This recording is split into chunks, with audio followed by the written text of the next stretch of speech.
Well, hello, neighbor. I'm really glad you're here today. Welcome to Mr. Williams' neighborhood. Yeah, no, that's not it. Okay, I know that felt like something straight out of Mr. Rogers' Neighborhood or Sesame Street, but today's topic might sound just as simple. We're talking about how to make friends. And I realize that feels like a kindergarten lesson, right? Which, just hearing that, you might already be tempted to check out. Hey, Josh, I'll see you next week. But what if I told you this is one of the biggest struggles in the ministry? It's one of the hinge points that quietly leads some leaders to burnout, others to boundary crossing, and some to walk away altogether. Today, we're talking about friendship in the ministry and why you were never designed to walk this out alone. I'm Josh, and this is Beyond the Numbers.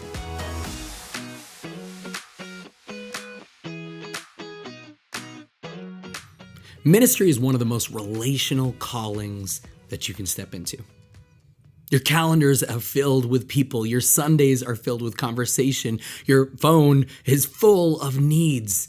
And yet some of the loneliest moments of my life, and maybe some of yours, have happened within the ministry. Not because I didn't love people, not because I didn't believe in the calling, but because being surrounded isn't the same as being known. And here's the tension. The longer you lead, the easier it becomes to protect yourself, to stay professional, to stay measured, to stay slightly guarded. And over time, that guard can turn into isolation. Today, I want to talk about something that doesn't get enough attention. How to make friends in the ministry without losing yourself in the process. Because you don't need more friends. You need healthy, durable, and honest relationships that don't disappear when life changes and roles switch. I didn't grow up with the built-in social pipeline. I was homeschooled from the 6th grade on, and it was a time when homeschooling wasn't really common. There weren't hallways, there were no teams, there were no co-ops, no natural peer rhythm 5 days a week. Instead, it was me, shy, introverted, socially awkward. I remember watching my younger brother make friends so effortlessly. He'd walk into a room and walk out connected. And for me, I wanted that, deeply wanted that. But I didn't know how to build it. And when I finally started getting involved in youth group, honestly, I was brought in kicking and screaming. I wanted connection so badly that I didn't know how to pace it. And because of that, I trusted too quickly, shared probably way too much, confused proximity with safety. If someone was kind, I assumed that they were safe. If someone listened, I assumed that they could carry and keep my story. And when those friendships shifted, because let's be honest, teenage friendships do, I didn't know how to process it. It felt like a loss. There's something a lot of research points out. When someone lacks consistent peer attachment early on, they often develop two patterns later on. One is they attach themselves way too quickly. That's me. Or they protect themselves intensely. Both of those are survival strategies, not character flaws, but that understanding helped me to stop shaming myself. And instead, it helped me start paying attention to the patterns that I was going through. Now, if you think that was hard with everything that I had working against me, now add the ministry to that wiring, and it gets extremely complicated. It's difficult to be honest fully with people you pastor. I know some will say it works, and that's awesome. But let's be honest, you can't always talk about your worst days. You can't always freely unpack conflicts, especially when it's within the church itself. You can't process frustrations involving people that others admire. And sometimes, this is a hard one, friendships are attached to roles. As we've already shared in this series, when roles change, the relationships sometimes fade. And if you've been in ministry long enough, you've felt that. You transition churches, you change roles, you step out of a role, and suddenly people that once felt close feel distant. Sometimes on purpose, and sometimes just because that's what happens. But when it happens enough, something in you starts to adapt. And as leaders, we start thinking maybe it's safer not to get too close. Maybe it's easier to just carry all of this weight alone. And for some, our wounds heal, they scab, and then they heal again. And just like in life, when you have this happen over and over and over again, eventually you develop calluses. Psychologists call this avoidant coping. And it works short term. It reduces immediate pain. But what about long term? In the long term, it creates isolation, creates emotional numbness, and sometimes even quiet resentment. And leaders are especially vulnerable to this because we're used to being the strong ones. Now, there's a subtle myth in the ministry culture that strength equals independence. That if you're called, you should be able to handle it. But Scripture tells a different story when it comes to handling it on your own, the lone wolf mentality. You have Jesus who sent out the disciples 2 by 2. You have Paul when he did his missionary journeys at the beginning, he did it with Barnabas. And then after Barnabas, he did it with Silas. You have Barnabas, and after doing the missionary journeys with Paul, who does he pick up? He picks up John Mark. Even Jesus, fully God and fully man, didn't do ministry alone. And he was literally Jesus. Research consistently shows that prolonged isolation in leadership correlates to burnout, depression, emotional exhaustion, and even moral failure. That's a lot. And that isn't because leaders are weak, but because humans are wired to share the load. Simply put, you're not designed to carry spiritual responsibility alone. And when we look at friendship, many view it as a weakness, but it's not a weakness, it's a design. But we have to learn to define it correctly. Friendship doesn't mean emotional dumping. It doesn't mean no boundaries. In fact, it doesn't mean oversharing from a stage. Friendship means mutual presence. It means honesty, support, durability. To better understand friendships, maybe we should talk about what not to do. Because not everyone who's kind is safe. Not everyone who listens is meant to carry your story. We start getting ourselves into trouble when we label everyone a friend too quickly. My daughter is walking through this right now where everyone she talks to and everyone that pays her a little bit of attention are her friends, and she keeps this running list. I've got 100 friends, and that's awesome. But when we get into adult years, if we label everyone as a friend too quickly, that's an issue. When we start oversharing too early, that can be a problem.